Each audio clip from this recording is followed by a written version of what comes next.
কুরবানির গোস্ত 3 ভাগ করা জরুরি কিনা? প্রিয় ভাইয়েরা, কুরবানির গোস্ত যে 3 ভাগ করা হয় এটা একটা উত্তম পদ্ধতি আমাদের জন্য, হ্যাঁ। কিন্তু এর মানে এইটা নয় যে এটাকে এক্স্যাক্ট 3 ভাগেই করতে হবে, না করলে কুরবানি হবে না, বিষয়টা এরকম নয়।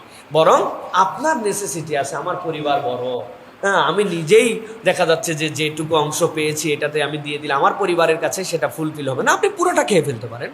আপনাকে আল্লাহ যথেষ্ট দিয়েছে, আপনি পুরোটা দান করে দিতে পারেন, এটা আপনার ব্যাপার। কিন্তু সামাজিক সৌন্দর্য, আত্মীয় স্বজনের জন্য একটা ভাগ রাখা, গরিব মিসকিনের জন্য একটা ভাগ রাখা, নিজের জন্য, তাহলে সকলেই পেয়ে যায়। কিন্তু তার মানে এই নয় যে এটা না করলে আমার কুরবানি ক্ষতি হয়ে যাবে। কেউ যদি মনে করে এটাই কুরবানির নিয়ম, তাহলে সেটা বেদাত করবে। কিন্তু যদি এটা করে ফেলে তাহলে উত্তম একটা পদ্ধতি সে ফলো করলো। সাথে জিজ্ঞাসা কতদিন পর্যন্ত কুরবানি রেখে খাওয়া যায়? আপনার ফ্রিজের মাপ যত বড় ততদিন পর্যন্ত। বড় ফ্রিজ হলে আপনি এই বলতেছেন এই কুরবানি চলে আসলো, বাইর করো গত বছর কুরবানিগুলো, ফ্রিজ পরিষ্কার করো, আবার কুরবানি দেওয়া লাগবে।